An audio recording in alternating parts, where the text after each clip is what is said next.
Inside the private hangar at Miami Executive Airport, the golden hour sun slanted through high windows, painting everything in shades of amber and copper.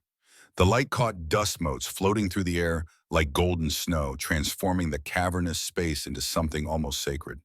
But Delphine McCool wasn't admiring the view. She was pushing her maintenance cart across the polished concrete floor, the wheels squeaking in a rhythm she'd memorized over 5 long years. Her navy coveralls bore the Caruso Enterprises logo, stitched in gold thread that caught the afternoon light, the same enterprise whose owner looked through her as if she were made of smoke. She paused near a tool rack, adjusting the cleaning supplies on her cart, watching the scene unfold 30 feet away with the detached interest of someone who'd learned long ago that staying invisible kept you safe. Dante Caruso stood beside his Gulfstream G650 like a man who didn't just own the aircraft. He owned the very air that filled the hangar. At 43, he carried himself with the kind of stillness that made people nervous, the kind of quiet that preceded storms. His suit was Brioni, hand-tailored in Naples, dark charcoal with subtle pinstripes that caught the light when he moved. No tie, the collar of his black shirt open just enough to suggest he answered to no dress code but his own. On his right hand, a platinum signet ring caught the light, engraved with a family crest most people wouldn't recognize but some would fear. 3 Asian investors flanked him, their designer suits and nervous energy marking them as men about to make a very large bet. Behind Dante, almost invisible in their stillness, stood 2 men. Rocco, broad-shouldered and gray-haired, his hands clasped in front of him, and Enzo, younger but equally quiet, his eyes constantly scanning the hangar. Neither wore uniforms. They didn't need to. Their presence said enough. "Gentlemen," Dante's voice was low, barely raised, but it carried across the space with the authority of someone who'd never had to shout to be heard. "This aircraft represents precision, speed, discretion." He placed one hand on the jet's hull, the gesture almost affectionate. "In 90 minutes, we'll be in Atlanta. The deal we finalize there will reshape private aviation in the Southeast." Delphine had heard variations of this speech countless times. She'd cleaned up after these meetings, emptied trash cans that smelled of expensive cigars and older whiskey, mopped floors where fortunes changed hands in handshakes and nods. Today should have been no different, except something in the air felt charged, heavy, like the moment before lightning transforms the sky. She maneuvered her cart carefully, trying to navigate around the group without drawing attention. In 5 years, she'd perfected the art of being invisible. But as she passed, her cart clipped a power cable. The metallic clang echoed through the hangar like a gunshot. Dante's head turned toward her, unhurried but absolute. His eyes were dark, almost black in the amber light, and they settled on her with the weight of a judge's gavel. He didn't speak immediately. The silence stretched, taut as wire. "People forget their place," he said finally, his voice pitched to carry to the investors but directed at her. "Then they learn." The investors shifted uncomfortably. One studied his phone with sudden intensity. Another cleared his throat, but none spoke. In Dante Caruso's world, you didn't interrupt. You didn't defend. You waited to see what happened next. Delphine's hands tightened on the cart handle until her knuckles ached. 5 years she'd endured comments like this. 5 years of being less than furniture in their eyes. The old Delphine, Captain McCool, who'd commanded respect at 30,000 feet, would have responded differently. But that woman had been grounded by grief, buried under tragedy that still haunted her dreams. "My apologies, Mr. Caruso," she said, her voice steady as steel despite the fire burning in her chest. She'd barely taken 3 steps when chaos erupted behind her. "Said that, Mr. Caruso." Harrison, Dante's personal pilot, suddenly clutched his stomach and doubled over near the aircraft stairs. His face drained of color as he stumbled, catching himself against the jet's hull. Sweat beaded on his forehead, his breathing labored. "Harrison." Enzo moved forward instantly, his hand disappearing inside his jacket before Harrison waved him off. "Food poisoning," Harrison gasped, his voice thin with pain. "That seafood lunch. I can't. I can barely stand, let alone fly." The hangar fell silent except for Harrison's labored breathing and the distant hum of aircraft on nearby runways. Delphine watched Dante's face remain perfectly still, but something flickered in his eyes. Not panic. Men like Dante Caruso didn't panic. But calculation, cold and rapid. "Get me another pilot," he said to Rocco, his tone unchanged, as if this were a minor inconvenience rather than a catastrophe. Now, Rocco already had his phone out, his fingers moving across the screen with surprising speed for such large hands. His voice grew more clipped with each call. "Jenkins is in Orlando. Patterson's in Houston. Rodriguez is—" He paused, listening. "On vacation. Sir, the nearest available pilot is 3 hours away." 3 hours? For the first time, something cracked in Dante's composure. Not much, just a hairline fracture in the marble facade. "The meeting is in 90 minutes. If we're not there, the deal dies." 2.8 billion, one of the investors said, his Mandarin accented English careful. "That is the number we agreed upon.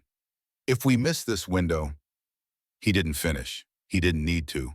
The weight of that number hung in the air like the puro smoke that often filled this hangar after dark, when different kinds of deals were made.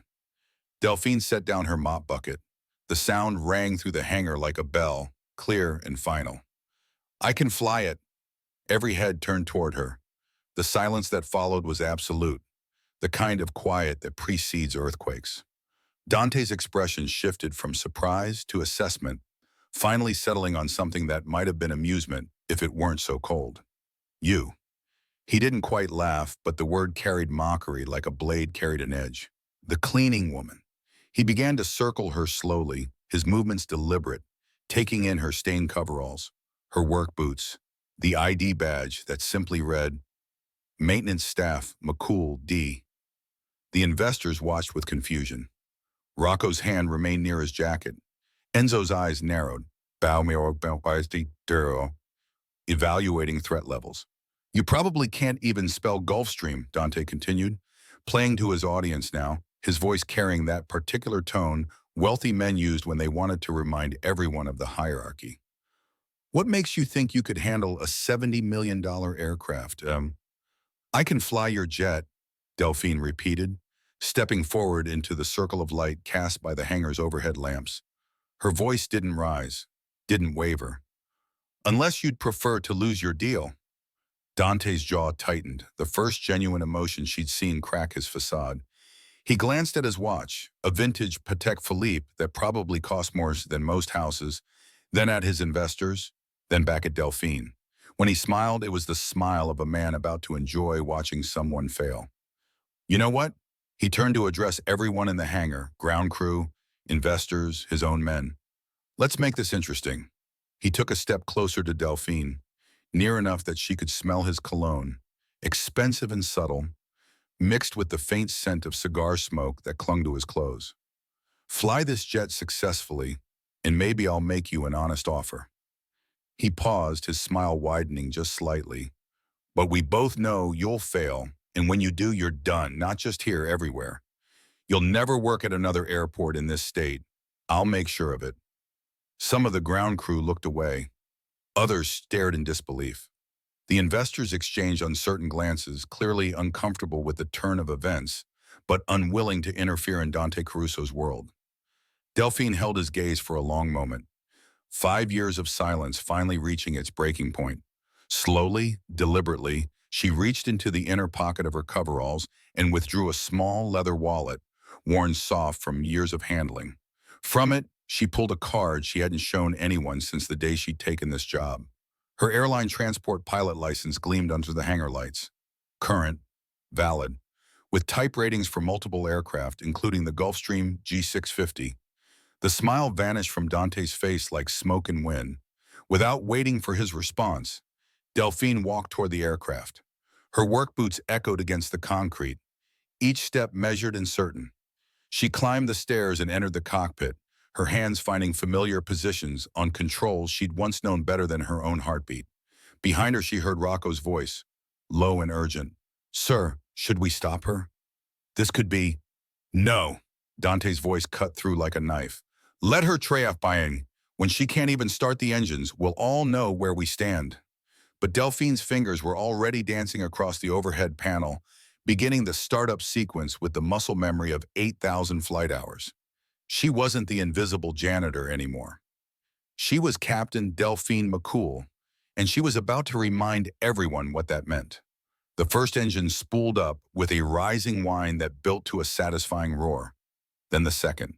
The sound filled the hangar, drowning out everything else, powerful and undeniable. Through the cockpit window, she saw Dante's face change. The confident mask cracking just enough to show the man beneath, someone who just realized he'd gravely miscalculated. And in his world, miscalculations were often fatal. The investors were already boarding, their phones out, recording everything. This flight would change everything. But first, she had a jet to fly and a dangerous man to humble. The engine's roar filled the cockpit as Delphine's hands moved across the controls with surgical precision. Each switch, each gauge, each indicator light was exactly where her muscle memory expected it to be. Through the windscreen, she could see Dante and his investors boarding, their faces a mixture of disbelief and curiosity. Rocco stood at the bottom of the stairs, speaking into his phone, his eyes never leaving the aircraft. But as she adjusted the pilot seat and strapped in, Delphine wasn't in Miami anymore. She was back in Afghanistan 5 years ago, the Hindu Kush Mountains rising like ancient teeth against a dawn sky that bled red and gold. Phoenix 2 maintained altitude at Angels 30. Her voice had crackled through the radio that morning, confident and clear. Captain Delphine McCool, call sign Phoenix 1, leading a routine VIP transport mission. Her wingman, Major James Rocket Roberts, had laughed through the comm. Copy that, Phoenix 1. Another milk run for the diplomatic corps. Stay sharp, Rocket. These mountains don't forgive complacency. They'd flown together for 3 years. James had been more than her wingman. He'd been her brother in everything but blood. The only other black pilot in their squadron, he understood the weight they both carried, the need to be twice as good to get half the credit. He'd been there when she made history as the youngest black woman to achieve squadron commander. He'd stood beside her when generals pinned commendations to her dress blues. The mechanical failure had come without warning. One moment, Rocket's helicopter was flying in perfect formation. The next, his tail rotor assembly catastrophically failed.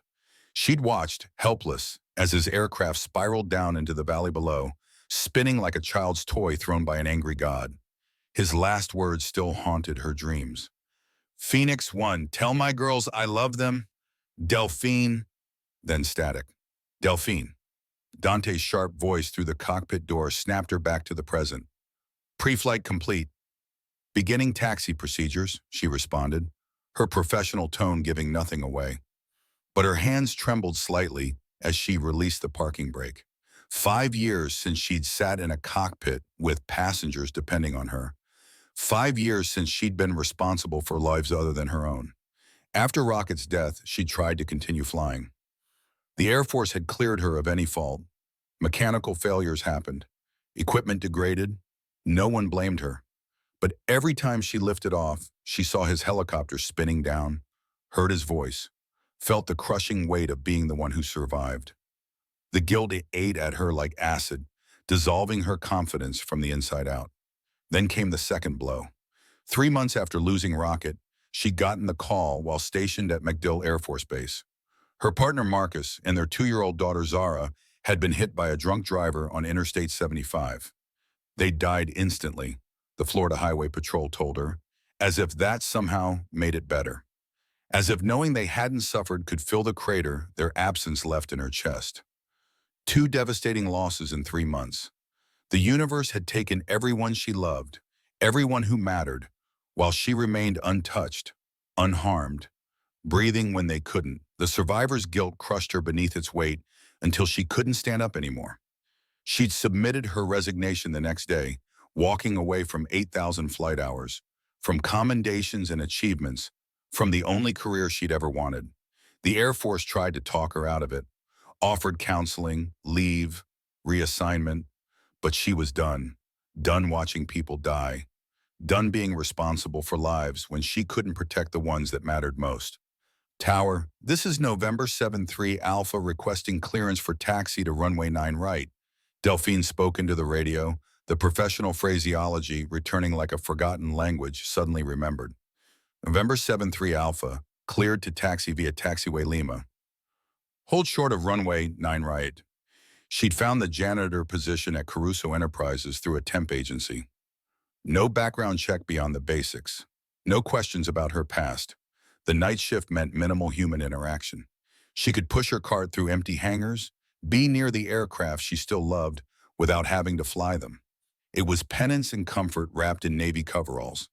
For 5 years, she'd been a ghost haunting the periphery of the aviation world. She'd watched pilots prep for flights, overheard their stories in break rooms, secretly studied new avionics systems during her shifts.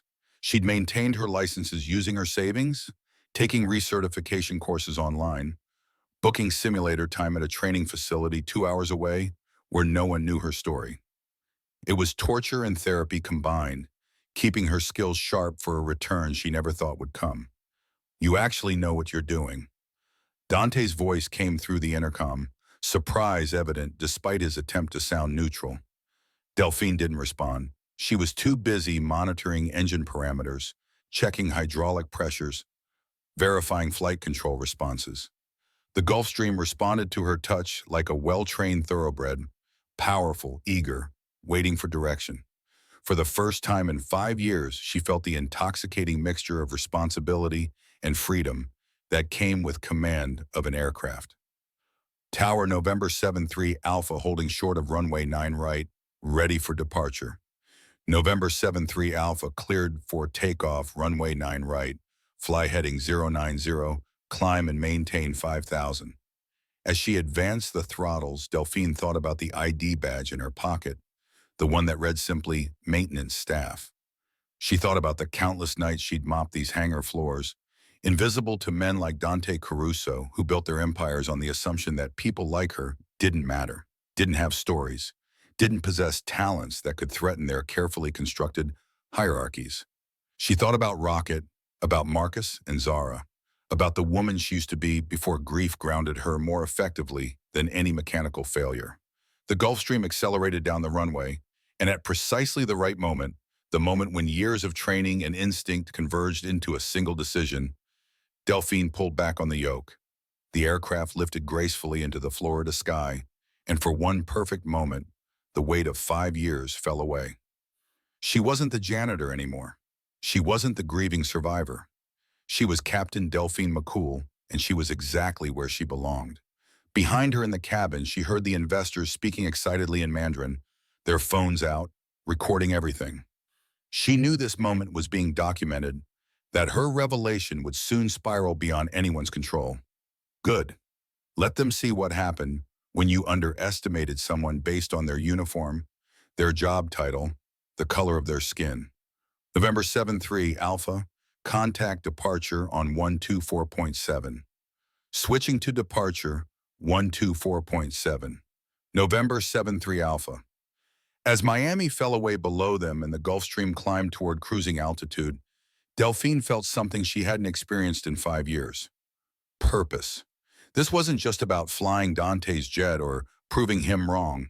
This was about reclaiming the pieces of herself she'd thought were lost forever, buried with Rocket in Afghanistan and Marcus and Zara in a Florida cemetery. The afternoon sun painted the clouds gold as they climbed through 10,000 feet. Somewhere up here, among these clouds she'd once called home, Rocket was watching. Marcus and Zara too.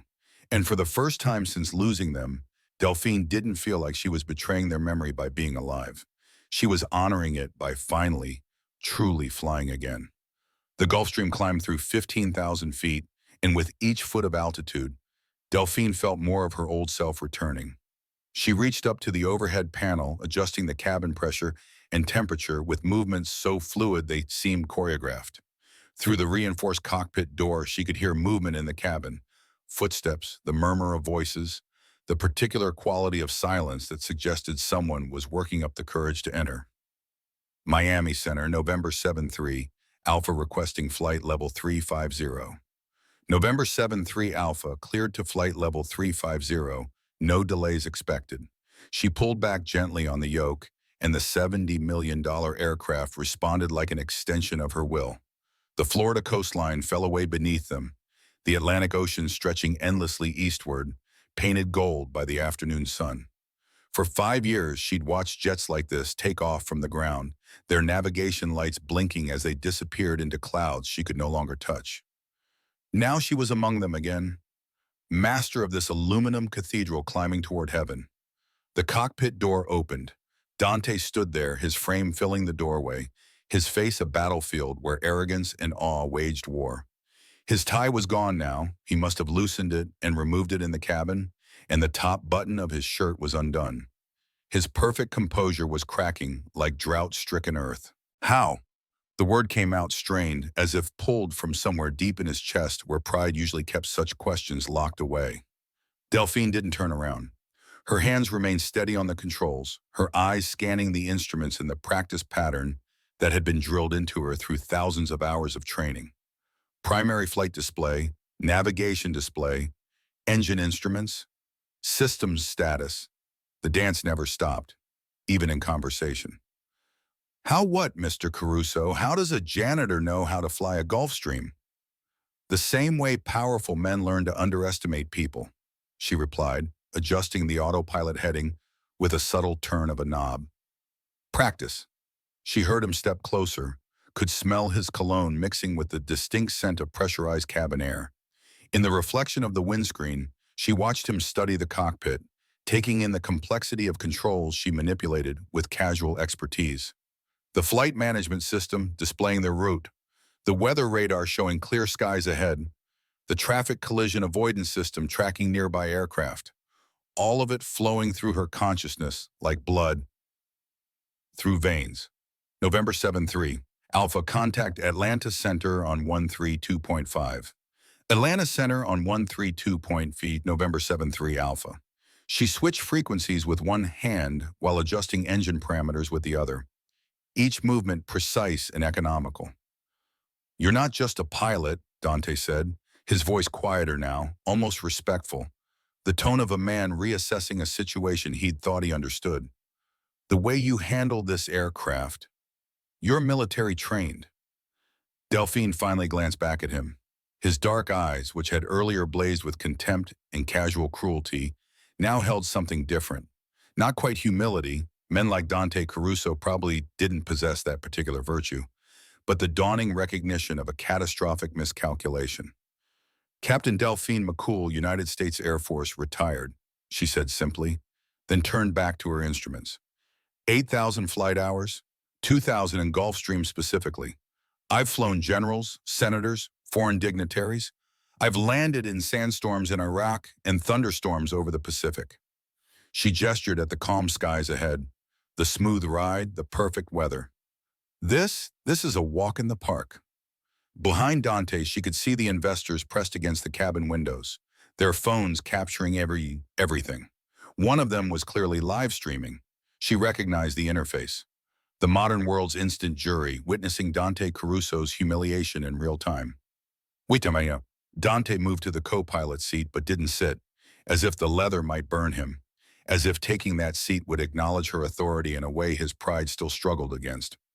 Why were you cleaning my hangars? For a moment, Delphine considered telling him about Rocket, about the way his helicopter had spiraled into that Afghan valley, about Marcus and Zara, about the drunk driver who'd stolen her family and the time it took a light to change, about the grief that had grounded her more effectively than any mechanical failure, any review board, any physical injury ever could. But Dante Caruso hadn't earned that truth. He hadn't earned the privilege of understanding her pain, her survival, her choices. That's not your concern, she said instead, her voice professional, distant. Your concern should be your meeting in Atlanta, which will reach in approximately 42 minutes. She engaged the weather radar, studying a line of storms building to the west. Without hesitation, she keyed the radio. Atlanta Center, November 7-3, Alpha requesting deviation right of course, weather. November 7-3, Alpha approved as requested, advise when able to return to course. The Gulfstream banked gently right, smooth as silk, avoiding turbulence that would have bounced lesser pilots around like dice in a cup. Delphine had read the weather, anticipated the convection, and navigated around it with the foresight that came from years of studying the sky's moods. Dante gripped the doorframe as the aircraft turned, though there was nothing violent about the maneuver. The water in the glasses back in the cabin probably hadn't even rippled. The way you flew out of Miami, he said, the taxi, the takeoff, it was perfect. It was adequate, Delphine corrected. Perfection would have been achieving it without an audience recording my every move for social media. She could feel his stare, the weight of his reevaluation. 5 years she'd endured his dismissive glances, his muttered comments, his assumption that the color of her skin and the uniform she wore defined her worth, her capabilities, her place in his world. Now he was seeing her, really seeing her, and the cognitive dissonance was almost visible on his face. The marriage comment, he started, then stopped, swallowing hard. That was recorded. Along with your observation about people forgetting their place, Delphine finished for him, her tone matter-of-fact. Your investors have it all on video. I imagine it's already trending on social media. The algorithms love this kind of content. Powerful man humiliated by woman he underestimated. Very shareable. Through the windscreen, the Georgia landscape appeared, a patchwork quilt of green and brown stretching toward Atlanta's skyline, hazy in the distance. Delphine began the descent checklist, her hands moving with the same precision they'd shown at takeoff. She called Atlanta approach, received vectors for the ILS approach to runway 27, and began configuring the aircraft for landing. I could make problems disappear, Dante said suddenly, desperation creeping into his voice like water through a cracked foundation. Names, debts, futures, what's your price? It was the first truly honest thing he'd said to her, stripping away the corporate euphemisms to reveal the world he actually operated in. A world where problems were solved not in boardrooms, but in rooms without cameras, where discussions happened in low voices and solutions were permanent. Delphine laughed, a sound as sharp as breaking glass. Mr. Caruso, you just offered to marry me as a joke, as an insult designed to humiliate me in front of your business partners. You've spent 5 years treating me as less than human. And now, because I can fly your jet, because I'm about to cost you money and reputation, you want to buy my silence with threats disguised as offers. She lowered the landing gear, the mechanical sound filling the cockpit with its reassuring rhythm. 3 green lights confirmed. Gear down and locked. The Atlanta skyline grew larger, Hartsfield-Jackson International Airport spreading before them like a concrete invitation. November 7-3, Alpha cleared ILS runway 27 approach. Maintain 170 knots until Jambo. Cleared ILS 27, maintaining 170 until Jambo. November 7-3, Alpha. Dante stood, his hand on the cockpit door handle, but he didn't leave. For a man who'd built an empire on reading situations and people, on knowing when to push and when to retreat, he seemed paralyzed by uncertainty. You're going to destroy me, aren't you? Delphine engaged the autopilot's approach mode, watching as the aircraft captured the localizer and glide slope, beginning its precise descent toward the runway. Only then did she turn to face him fully. Mr. Caruso, you destroyed yourself the moment you decided someone's worth was determined by their uniform, their job title, the assumptions you made about who they were and what they could do. She turned back to the instruments, her hands light on the controls, ready to take over if needed. I'm just landing your plane. As the Gulfstream descended through 2,000 feet, the runway lights beckoning like stars fallen to earth, Dante Caruso finally understood. He hadn't just underestimated a janitor. He'd underestimated Captain Delphine McCool. And in his world, where information was currency and reputation was armor, that mistake would cost him everything. The Gulfstream descended through 1,000 feet, Atlanta's runway stretching ahead like a promise. Delphine's hands remained steady on the yoke, her breathing controlled even as 5 years of suppressed emotion threatened to overwhelm her. Through her headset, Atlanta Tower cleared them for landing, but she barely needed the confirmation. Every instinct, every hard-earned hour of experience told her exactly where she was in space and time. 500, she announced to no one in particular, following protocol even though she flew alone in the cockpit. The automated voice of the ground proximity warning system echoed her. 500. In the cabin behind her, silence had replaced the investor's excited chatter. She could feel Dante still hovering near the cockpit door, his presence like a storm cloud waiting to break. The weight of what was about to happen, the inevitable collision between his arrogance and her truth, filled the space between them like pressurized air. 100. Her voice remained steady, professional. The voice of a woman who'd landed aircraft in far worse conditions than a clear Georgia afternoon. 50, 40, 30, 20, 10. The main wheels kissed the runway with barely a whisper, the kind of landing pilots called a greaser, where passengers often didn't realize they'd touched down until the engine's reverse thrust.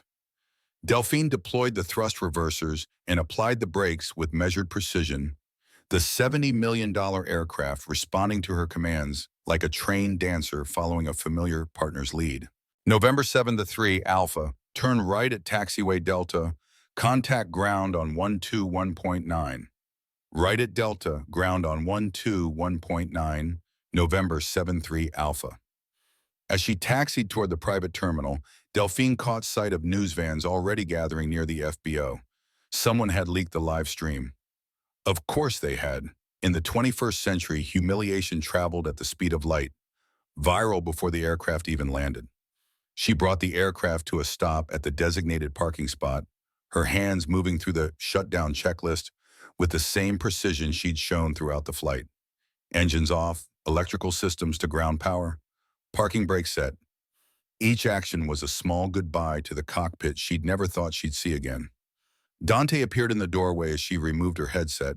His face had lost all color, his earlier arrogance replaced by something that might have been fear, not of her, but of what she represented, what her competence meant for his carefully constructed world.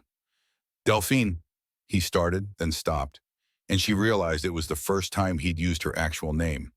About what I said earlier, she stood, turning to face him fully in the cramped cockpit space.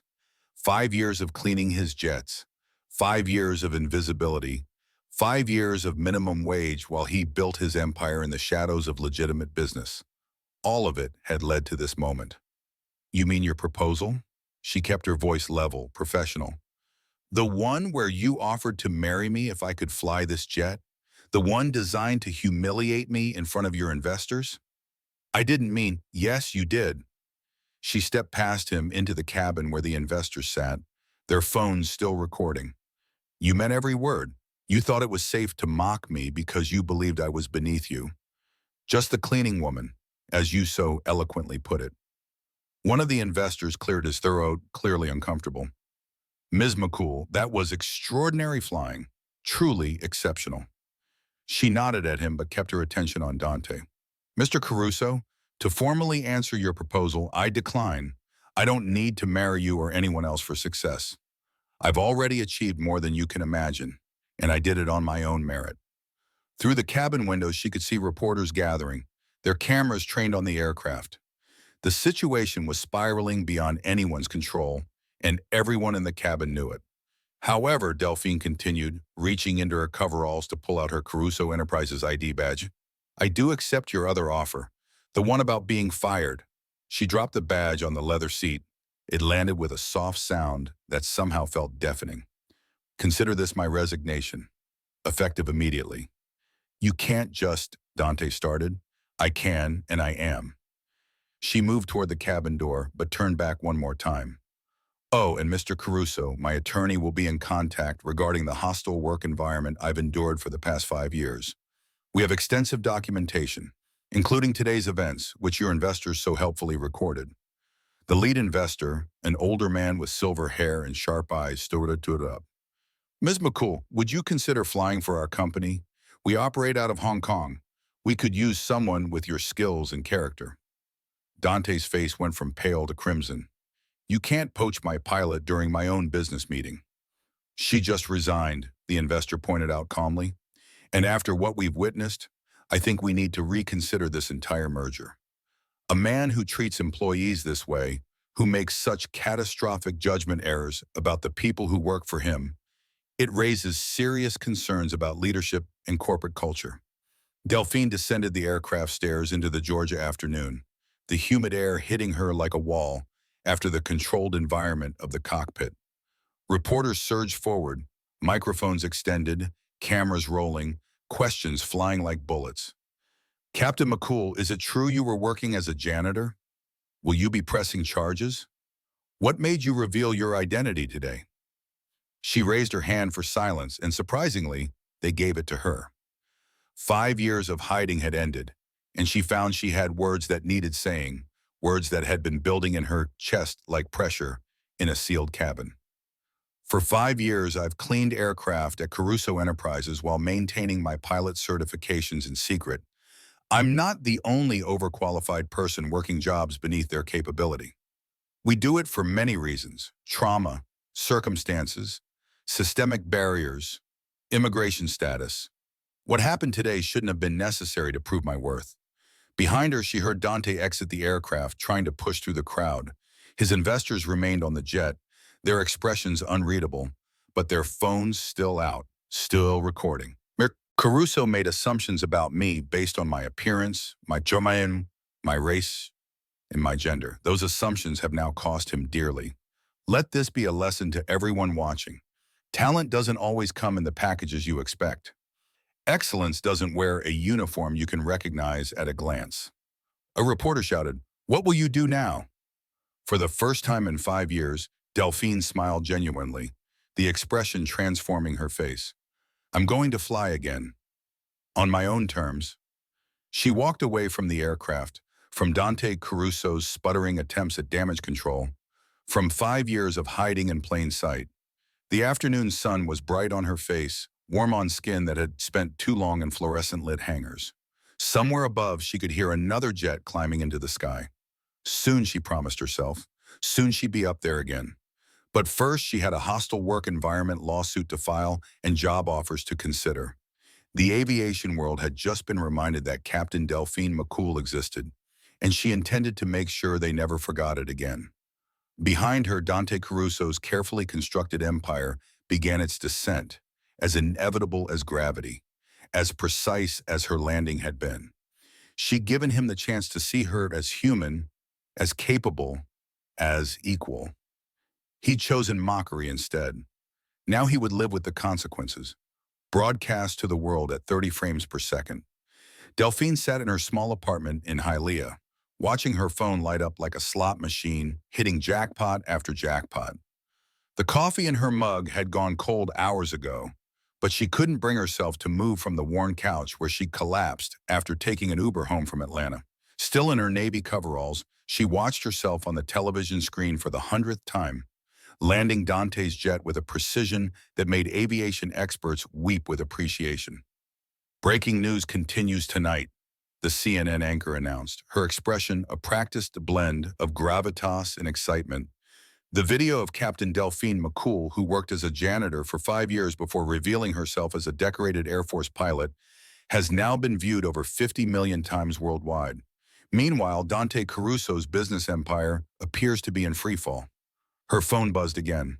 Another job offer, this one from NetJets, promising a senior captain position with a signing bonus that would have taken her 20 years to earn pushing mop buckets. She added it to the mental pile with the others: Delta's private jet division, FlexJet, even an offer from the CEO of a tech startup who wanted his own personal pilot and didn't care what it cost. Each one more lucrative than the last. Each one requiring an answer she wasn't sure she could give.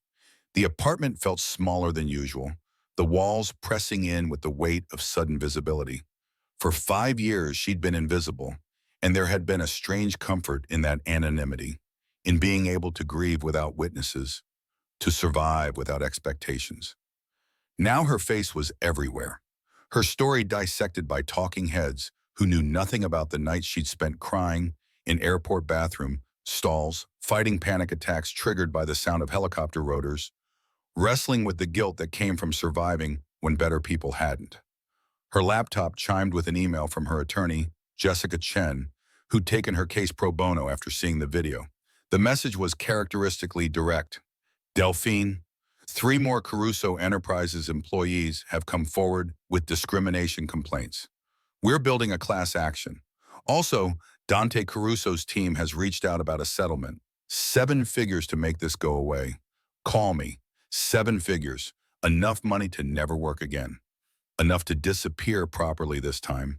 Maybe buy a little house somewhere quiet where the sound of aircraft engines didn't constantly remind her of everything she'd lost and found and lost again. But then what? Another 5 years of hiding, just with better furniture? She picked up the framed photo on her coffee table, the one she looked at every night before bed. Marcus and Zara, taken just weeks before the accident. Her daughter's smile was pure sunshine, her tiny hands reaching toward the camera. Marcus stood behind her, his arms protective, his eyes full of love for the family they'd built together. "What would you want me to do, my friend?" she asked the photo, as she did most nights. The answer came not from the photograph, but from her phone. A text from an unknown number with a military area code. "Captain McCool, this is Lieutenant Colonel Sarah Mitchell, currently commanding the 89th Airlift Squadron. I was rocket student at flight school. Heard you're flying again. He'd be proud. If you need to talk, I'm here." Delphine stared at the message until her eyes burned. Rocket would be proud. Would he, though? Or would he tell her she was being reckless, returning to a world that had already taken so much from her? The news had shifted to showing Dante Caruso's press conference from an hour ago.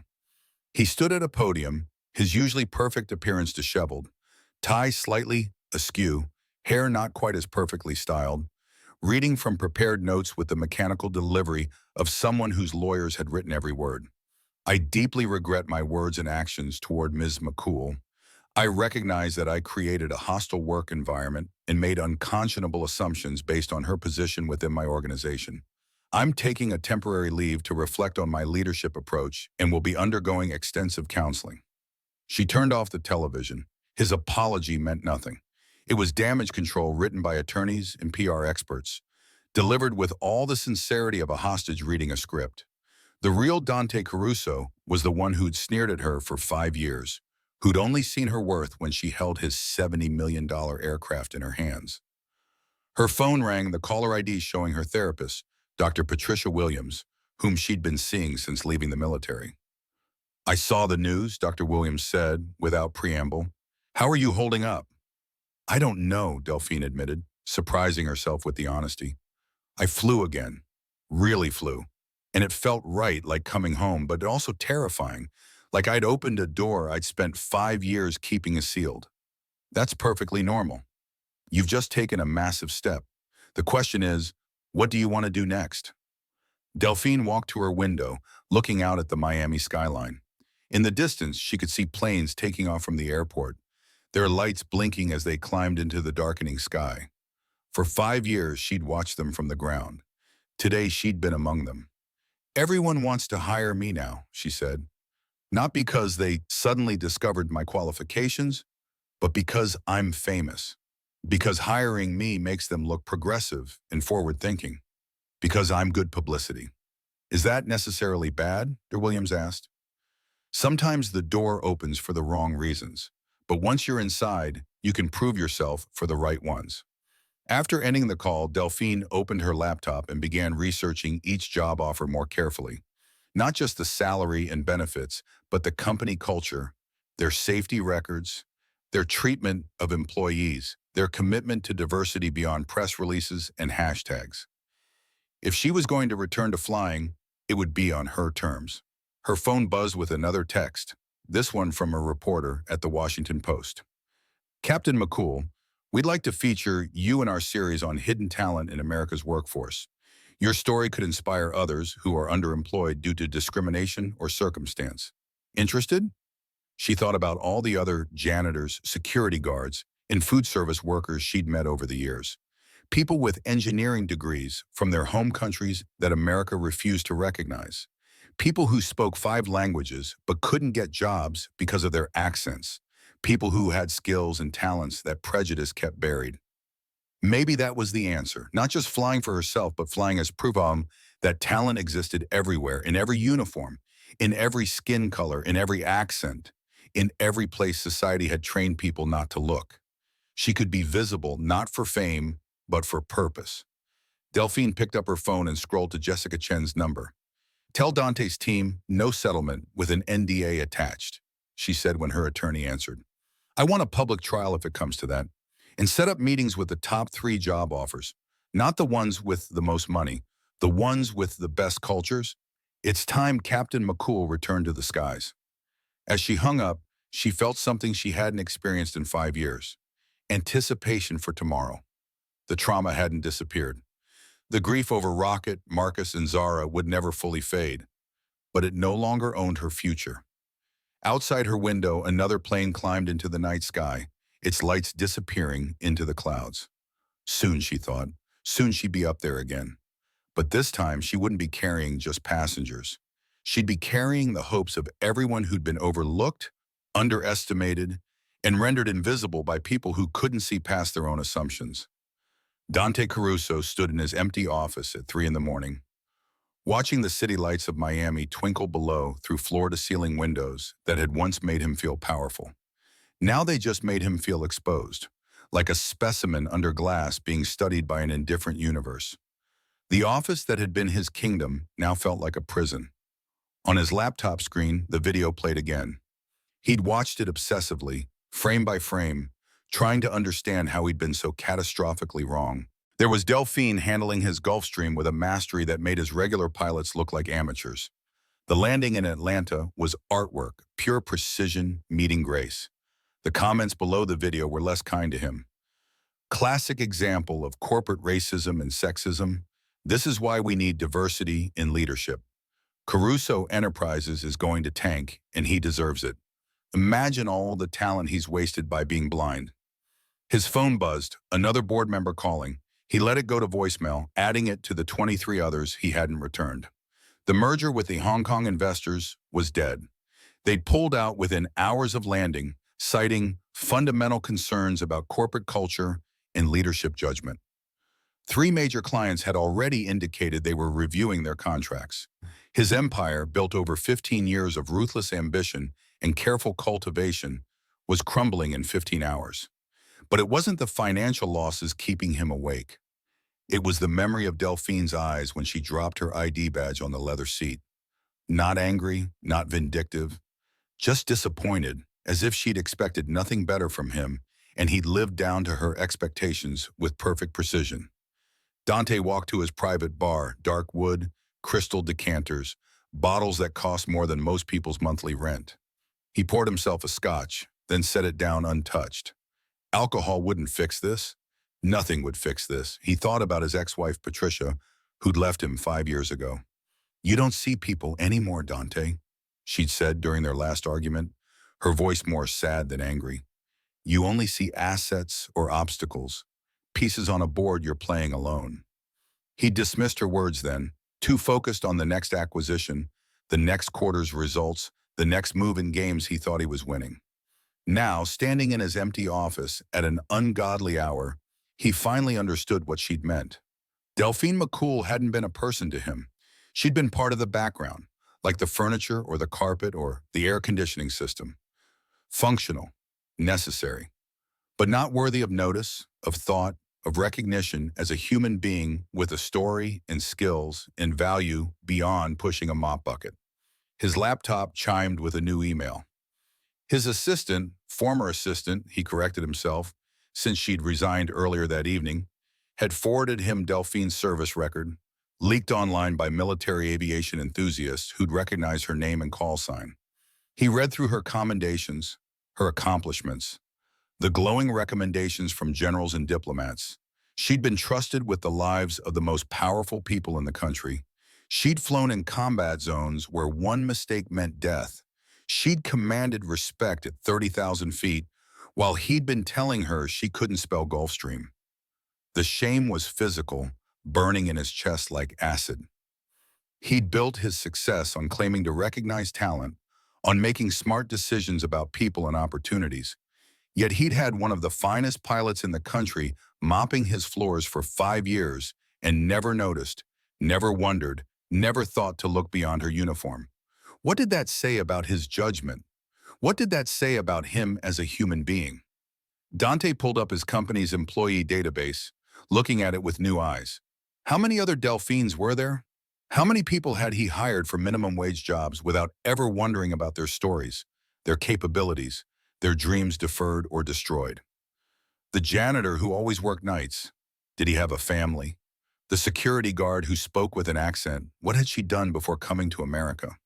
The maintenance crew who kept his fleet running. What were their names, their histories, their hopes? He didn't know. He'd never asked. They'd been invisible to him, existing only to serve functions in his empire. His phone rang again. This time it was his mother calling from her retirement community in Sarasota. He almost didn't answer, but she'd keep calling until he did. She always did. Dante Anthony Caruso, she said, using his full name, like she had when he was a child in trouble. I just saw the news. How could you? Mama, That poor woman working for you for 5 years, and you never saw her worth. Her voice cracked with disappointment, which hurt worse than anger. I didn't raise you to be this kind of man. I know. Your father would be ashamed. The words hit harder than any headline, any stock price drop, any business loss. His father, who'd started with nothing and built something through respect for every person he employed, who taught him that power came with responsibility, not privilege. He started that business with respect for every worker, from the pilots to the people who cleaned the planes, his mother continued. When did you forget that? When did you become the kind of man who treats people like furniture? After she hung up, Dante sat in his leather chair, imported from Italy, cost more than most people's cars, custom designed for his frame. Everything in his office was designed to project power, success, superiority. But what was it all worth if he'd lost his basic humanity in the process? He thought about Delphine's final words to him. Talent doesn't always come in the packages you expect. She hadn't just been talking about aviation skills.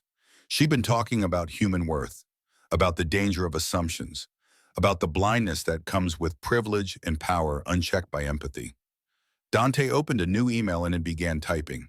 Not the carefully crafted apology his PR team had written, but something real, something that might actually matter even if it couldn't undo the damage.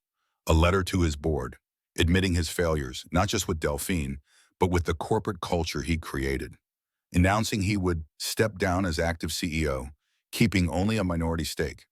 The money from his divested shares would go toward establishing a scholarship fund for underrepresented pilots and aviation workers.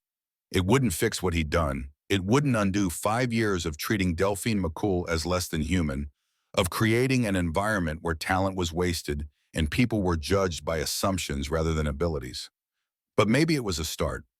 As the sun began to rise over Miami, painting the sky in shades of pink and gold, Dante watched a plane take off from the airport in the distance.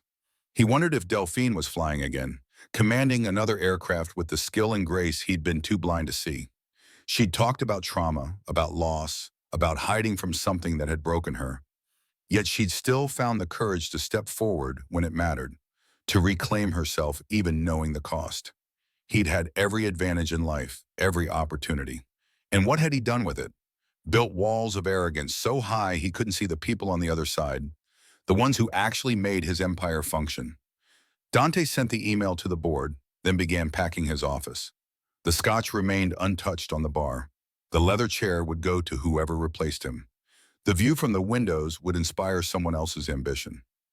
As for him, he needed to learn how to see people again, really see them. It was a lesson Delphine McCool had taught him at 35,000 feet, one that had cost him everything to learn. But perhaps, he thought as he placed his father's picture in a box, some lessons were worth the price, even if you paid for them in everything you thought defined your worth. The phone call came on a Tuesday morning, 2 weeks after the landing that changed everything. Delphine was in the middle of a Zoom interview with Emirates Airlines when her personal phone lit up with a number she knew by heart. Caruso Enterprises' executive line. She excused herself from the interview, staring at the phone as it rang. On the fourth ring, she answered, McCool. The voice wasn't Dante's assistant or Rocco or anyone she expected. It was Dante himself, and he sounded nothing like the arrogant operator she'd known for 5 years. It's Dante Caruso. Please don't hang up. Delphine moved to her window, watching the morning traffic below.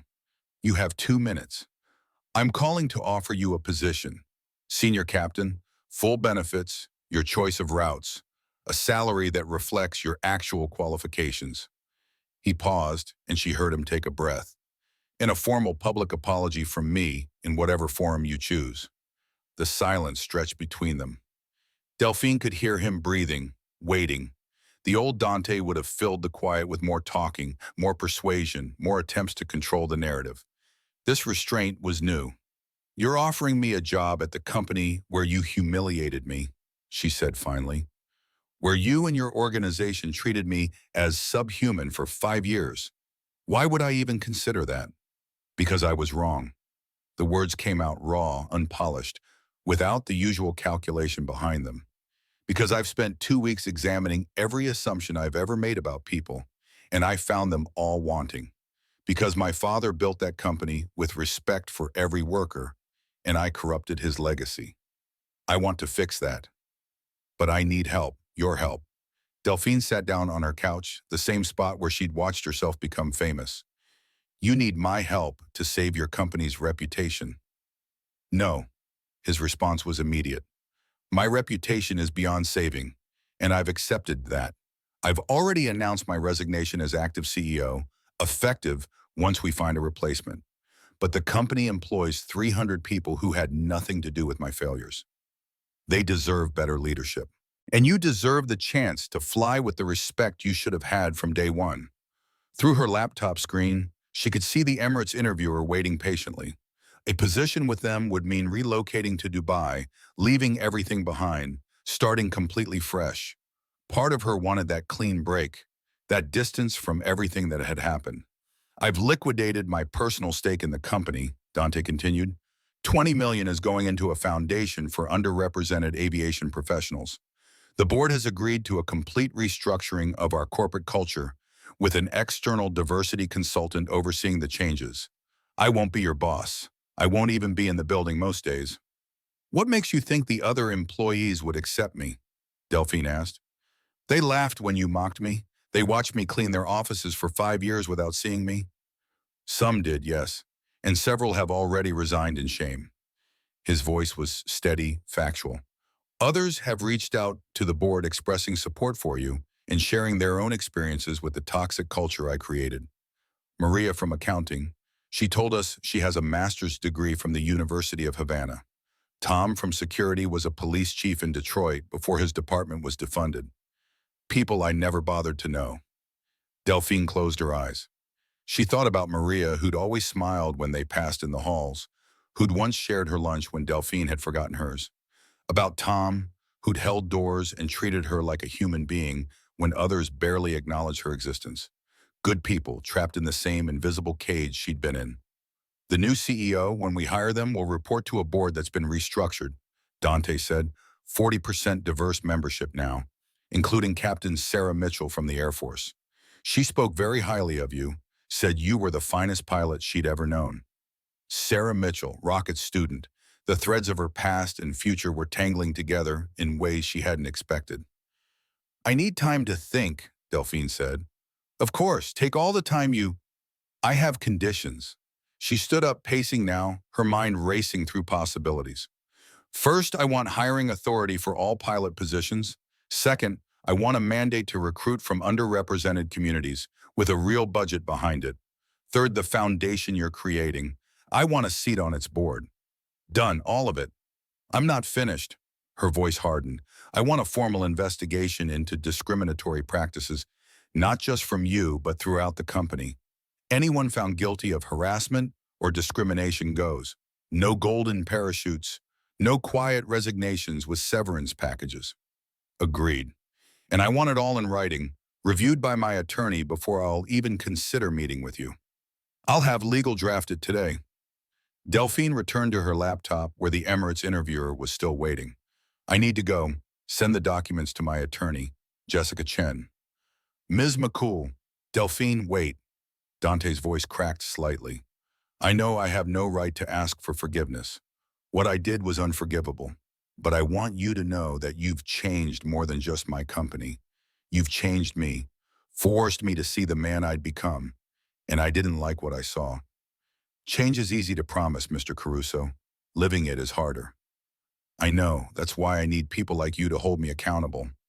After she hung up, Delphine stared at the phone for a long moment. The rational part of her brain screamed that this was a mistake. Returning to Caruso Enterprises would mean facing the ghosts of 5 years of humiliation. It would mean working in the same hangars where she'd been invisible, flying the same jets she'd cleaned. But it would also mean something else. It would mean reclaiming those spaces on her own terms. It would mean opening doors for others who'd been shut out. It would mean turning her pain into purpose, her survival into a path for others to follow. She returned to her laptop and apologized to the Emirates interviewer for the interruption, as she continued answering their questions about her experience and qualifications. Her mind was already elsewhere, imagining a different future. One where she walked into Caruso Enterprises not as a janitor or even just as a pilot, but as a leader, where she could look Dante Caruso in the eye as an equal, or perhaps even as someone he'd have to look up to. The interview ended with Emirates offering her the position on the spot. She asked for a week to decide, knowing she was really asking for time to decide between running away and standing her ground. That night, she called Dr. Williams and talked for 2 hours about forgiveness, not for Dante, but for herself, about whether returning to the place of her humiliation was strength or self-punishment, about whether she was ready to be the symbol and leader others needed her to be. What would Captain McCool do? Dr. Williams asked. Not the janitor who hid for 5 years, but the decorated pilot who flew into combat zones. The woman who commanded respect at 30,000 feet. Delphine knew the answer immediately. Captain McCool would take the mission, no matter how dangerous, if it meant protecting others and completing the objective. The question was whether she was ready to be Captain McCool again. Fully, completely, without hiding behind any uniform except her own wings. The meeting was set for neutral ground, a quiet cafe in Coral Gables, far from both Caruso Enterprises and the spotlight that had followed Delphine for 3 weeks. She arrived early, choosing a corner table where she could see the door. Old habits from military training died hard. Always know your exits. Always control your position. Dante entered 5 minutes before their scheduled time, and Delphine barely recognized him. Gone was the perfectly styled hair, the Brioni suit, the armor of power and privilege. He wore simple khakis and a polo shirt, and carried himself with something she'd never seen in him before. Humility. Real humility, not the performance kind that powerful men sometimes affected when they wanted something. He stopped at her table, waiting. "May I sit?" She nodded, studying him as he pulled out the chair. Dark circles under his eyes suggested sleepless nights. His hands trembled slightly as he placed them on the table. This wasn't the same man who'd ruled his hangar like a king 3 weeks ago. "Thank you for agreeing to meet," he began. "I'm here to discuss business, Mr. Caruso. Nothing more." "Of course." He pulled out a folder thick with documents. "Everything you requested is here. Hiring authority, recruitment, mandate, board position on the foundation. The investigation into discriminatory practices has already begun. 7 employees have been terminated so far." Delphine reviewed the papers while Dante sat in silence. Her attorney had already vetted them, but she wanted to see them herself, to understand the full scope of what was being offered. Everything she'd demanded was there, plus more. A salary that made her Emirates offer look modest. A budget for developing a diversity pipeline program. Even a provision for her to choose her own team. "This is comprehensive," she said finally. "It's necessary." He paused, then added, "The company needs fundamental change, not cosmetic fixes." He stopped, seeming to wrestle with something, then continued, "I've been seeing a therapist, Dr. James Crawford. He specializes in corporate executives who've lost their way." A bitter smile crossed his face. "First session, he asked me to name 5 janitors from my buildings. I couldn't name one. Not one person in 5 years. Delphine set down the papers. "Why are you telling me this?" "Because you deserve to know this isn't a performance. The man who mocked you, who couldn't see your worth, I'm trying to kill him, but it's harder than I thought. 20 years of believing success meant superiority doesn't disappear overnight." A server appeared with coffee. Delphine noticed Dante waited for her to order first, another small change from the man who'd always assumed he came first in every situation. "I've been talking to the other employees you mentioned," Delphine said. "Maria, team others, they're skeptical about these changes. They've heard promises before." They should be skeptical. I gave them no reason to trust me. Dante stared at his untouched coffee. My ex-wife called after seeing the news. She said she wasn't surprised. Said I'd been building toward this moment for years, treating people like chess pieces instead of humans. And you think hiring me fixes that? No. His response was immediate. Hiring you is just the beginning. You'll have real authority to make changes. The new CEO, when we find them, will answer to a board that includes you. Your voice won't just be heard, it'll be decisive. Delphine thought about the past 3 weeks, the job offers, the interviews, the endless possibilities. She could go anywhere, do anything. But running away felt too much like those 5 years of hiding, just in a different uniform. I have additional conditions, she said. Dante pulled out a pen. I'm listening. First, I want Marcus Roberts. He's a black pilot with 15 years experience who's been repeatedly passed over for promotion at Delta's private division. I want him as my deputy. Done. Second, the hangar where you humiliated me, I want it converted into a training facility for the diversity program. Every new hire will learn in the space where the old culture died. Dante's hands stilled for a moment, then he wrote it down. Appropriate. Third, Delphine leaned forward, her eyes locked on his. You and I will never be friends. This is a professional relationship only. You've caused me too much pain for anything else. I understand. Do you? She kept her voice level but let the steel show through. Because in your world, everything is transactional. You think enough money, enough apologies, enough changes will balance the ledger. But some things can't be bought back. The 5 years I spent hiding, the dignity you stripped away, the assumptions you made about my worth based on my uniform and my skin color, those are permanent. Dante set down his pen. For the first time since she'd known him, his eyes were genuinely vulnerable, without calculation or defense. You're right, I keep thinking in terms of deals and negotiations. Even now, trying to make amends, I'm still that person. Maybe I'll always be that person. Maybe, Delphine said, but the company doesn't have to be. That's why I'm considering this.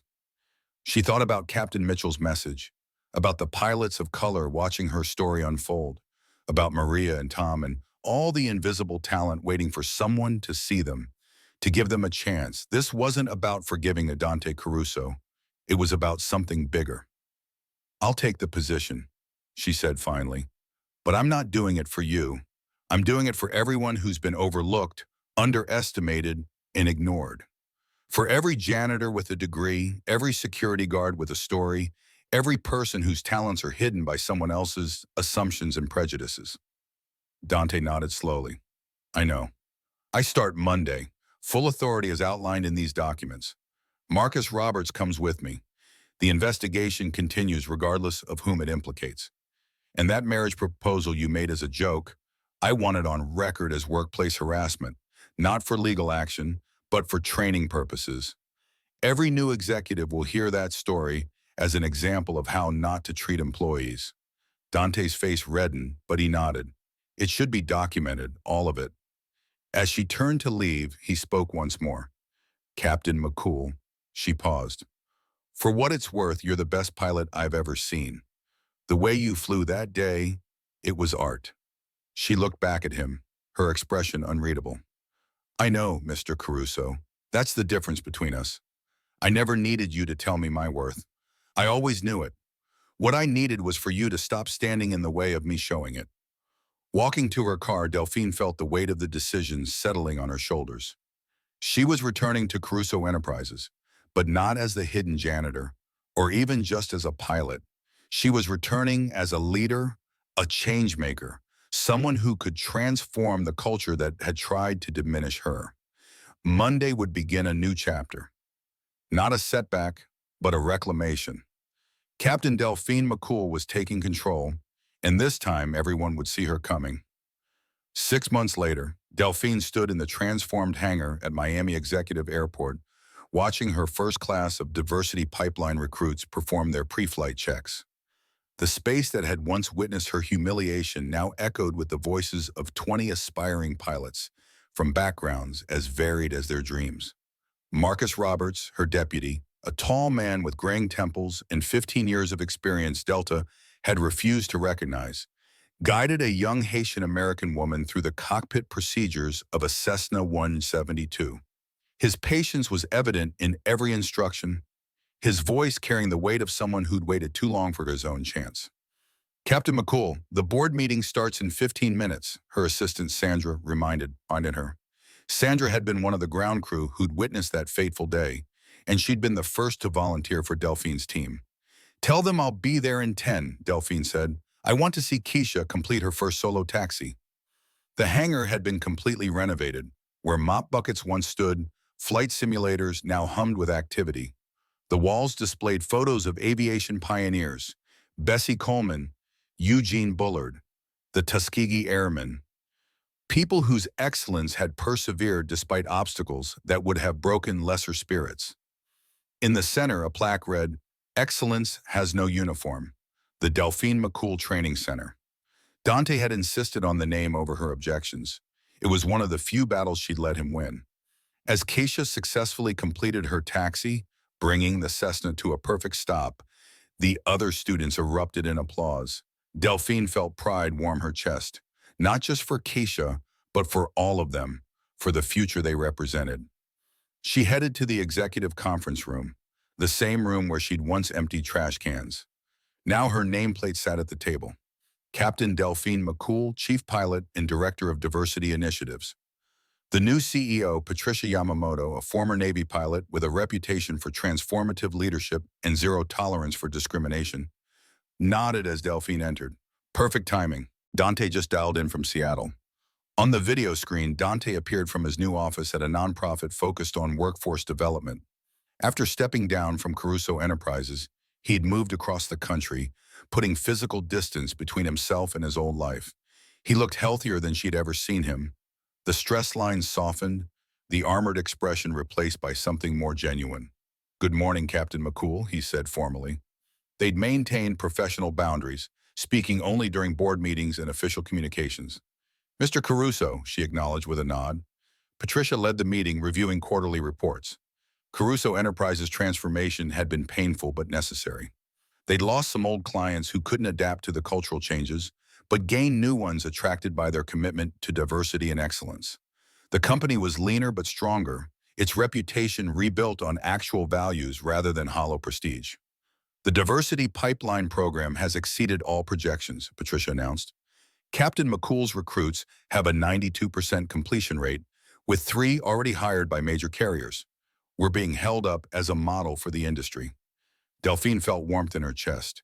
Each success story vindicated not just her program, but her decision to stay and fight rather than run. "Dante, your foundation has approved funding for 10 more scholarship positions," Patricia continued.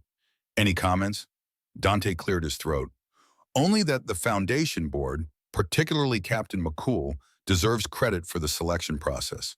We're finding exceptional talent that traditional channels overlooked for years." After the meeting, Delphine returned to the hangar to find a celebration in progress. Keisha had passed her first solo flight, tears of joy streaming down her face as her classmates surrounded her with congratulations and embraces. Maria from accounting was there too, having enrolled in night classes to convert her Cuban credentials to U.S. standards. She was 3 months away from adding commercial pilot to her resume. Tom, the former police chief, now served as the program's security and logistics coordinator, his experience invaluable in managing the complex operation. "Captain McCool," Keisha ran over, still glowing with achievement. "I did it. I actually flew alone." "You did more than that," Delphine told her, placing a hand on her shoulder. "You proved that talent exists everywhere, waiting for opportunity. You proved that yesterday's limitations don't define tomorrow's possibilities." Her phone buzzed with a text from Dante. She read it while Keisha rejoined her celebrating classmates. "Saw the video of Keisha's solo on the program's social media. Remarkable work. The girl you recruited from the grocery store. Cashier with an aerospace engineering degree from Haiti," Delphine replied. "She just needed someone to see past the uniform." 3 dots appeared, showing he was typing, then stopped, then started again. "Finally, I see it now, what I missed for so many years. Thank you for teaching me to look." Delphine didn't respond. Some conversations were better left incomplete. Some bridges better left partially built. Their relationship would never be friendship, but it had evolved into something functional. Mutual respect born from painful growth, maintained by careful boundaries. That evening, Delphine stood on the tarmac as the sun set, the same golden hour light that had illuminated her humiliation now blessing her triumph. A Gulfstream G650, not Dante's original, but one belonging to the program, sat ready for tomorrow's training flight. She would take Marcus and three advanced students up, showing them the complexities of jet aviation. She thought about Rocket, about Marcus and Zara, about the 5 years she'd spent hiding from herself and the world. The pain hadn't disappeared. It never would. Grief didn't work that way, but it had transformed into something useful, something that gave her pain purpose. Every student who passed through her program carried a piece of her story, proof that excellence could emerge from anywhere, that assumptions were dangerous, that talent didn't always arrive in expected packages. Sandra approached with tomorrow's schedule. You have the morning training flight, lunch with the Aviation Diversity Council, and Senator Harrison wants to discuss federal funding for programs like ours. The senator who called for congressional hearings on workplace discrimination after my story broke? The same, she says you've inspired legislation. Delphine nodded, accepting the schedule. Her life had become fuller than she'd ever imagined during those long nights pushing a mop bucket, invisible to everyone around her. She was flying again, but more than that, she was lifting others with her. As she walked to her car, no longer an old sedan, but a modest SUV suitable for transporting equipment and students, her phone rang. Lieutenant Colonel Sarah Mitchell calling from Washington. Delphine, I wanted you to know we're naming the new training facility at MacDill after Rocket, the James Roberts Center for Aviation Excellence. The dedication is next month. Will you speak? I'll be there, Delphine promised, her throat tight with emotion. After the call, she sat in her car for a moment, looking back at the hangar. Through the windows, she could see her students still celebrating, their futures bright with possibility, their dreams no longer deferred. Dante Caruso had tried to clip her wings with his mockery, his casual cruelty, his marriage proposal as an insult. Instead, he'd freed her to soar higher than either of them could have imagined, to transform her pain into purpose. Captain Delphine McCool started her engine and drove toward tomorrow, where more students waited, more barriers needed breaking, and more skies beckoned. She wasn't just flying anymore. She was teaching others to fly, proving every day that the sky belonged to everyone brave enough to claim it, regardless of the uniform they wore, the language they spoke, the color of their skin. The past would always be part of her story, but it no longer defined her limits. She had reclaimed her wings, and with them, she was lifting the world. One student at a time, one flight at a time, one dream at a time. The golden hour faded into twilight, and somewhere above, another plane climbed into the darkening sky, its lights blinking like distant stars. Soon, Delphine thought, watching it disappear into the clouds. Soon more would follow, and the sky would finally belong to everyone who'd been told it wasn't theirs to claim.